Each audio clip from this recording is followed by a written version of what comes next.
starting in 3, 2, and 1. So we completely understand that in terms of achieving Maslow's hierarchy of needs, schools and universities offer you an education that can eventually lead you to reach your self-actualization. We understand that. But our response to that is that for these working class people, in order to reach at the top of the pyramid for self-actualization, they by necessity have to go through the bottom parts first to have their basic needs met.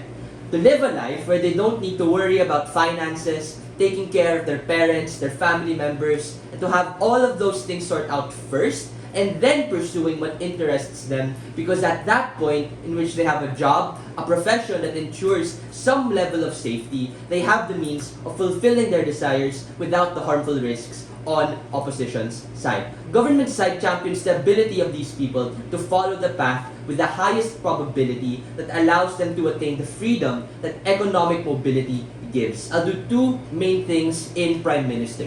First, give you the framing and necessary context of this debate.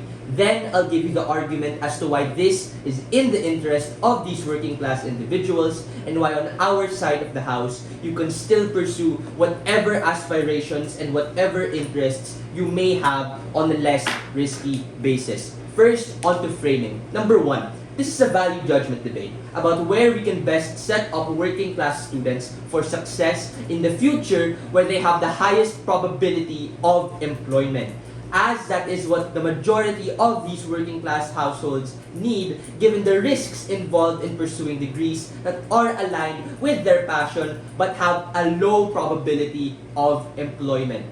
Number two, what does discouraging students look like? This looks like positive reinforcement, wherein we give incentives if they choose to pursue these things that include but are not limited to vocational courses that may align and be strategic to their country's industry, such as being a farmer or being a fisherman in Philippine provinces, given the average age of these jobs is almost 60, but are crucial to certain rural sectors. This also means pursuing professions like being a doctor, being a lawyer, being an accountant, which have a high degree of employment after you finish. This will be context dependent on what their nation or local needs depending on their country.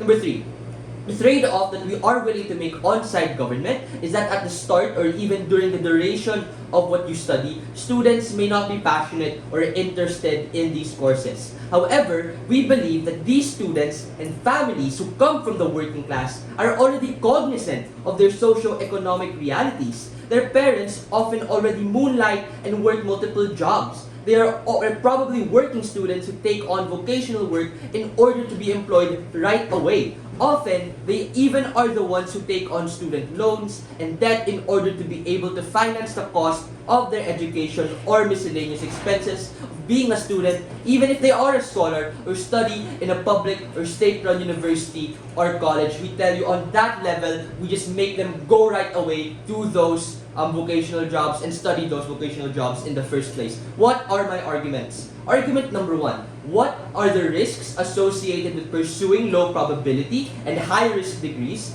And why is it in the interests of schools to push working class students to pursue degrees that have a higher chance of employment, even if this might not align with their passions and interests? We tell you that the reason people want to pursue these low unemployment is due in part to the narrative that surrounds them. That you see these rags to riches stories of people who pursued their acting careers, their music careers, and eventually succeeding. We tell you that those examples are the 1% of cases and thrive off the result of survivorship bias. Survivorship bias associated with pursuing low employment and high-risk degrees, such as being a writer, artist, musician, etc. In society, there is a narrative in favor of pursuing your passion, like being an entrepreneur or an artist. However, let's be real. A lot of these working class students and their families are battle-hardened to make tough choices that they don't like given their socio-economic reality.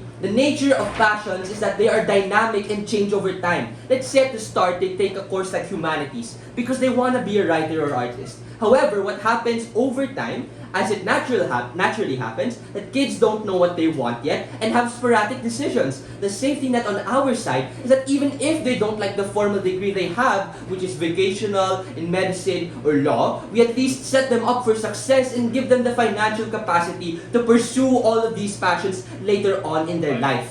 In fact, a lot of these passions can be done in parallel while taking on a formal business degree, being able to join local groups and local communities that align with their interests, or joining clubs and organizations like debate that doesn't have to be done full time. Even if opposition tells us things like burnout or not being happy, these values aren't as impactful compared to not being employed later on, which has a further harm not only to their career but also to their families who may be in debt. Why is it in the interest of these schools to push this? It is because schools are an academic institution that need to push for economic stability at the expense of passions, because later on in life, when they are stable and have the resources they need, they can then pursue other things, because economic stability gives you that level of mobilization. Before 6, sure.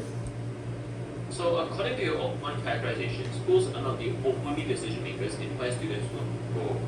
Why then do you assume that schools can determine which university students will go into?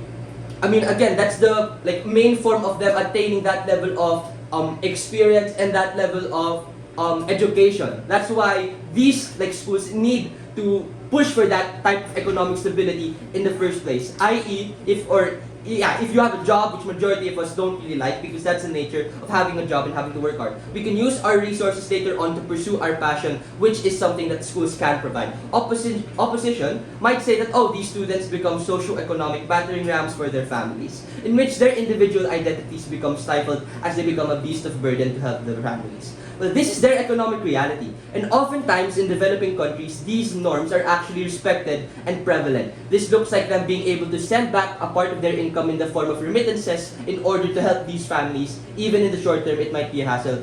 Even if in the short term, it might be hassle or uncomfortable. Really quickly, what did we give you in Prime Minister? First, we give you assurance that these working class people are fraught with uncertainty. We give them the best possible solution to this in making them the most appealing and most prepared for jobs. And number 2, as a result of that assurance, we give them less risk of putting themselves in danger, their families in danger, and give them the ability to move. With all that being said, proud.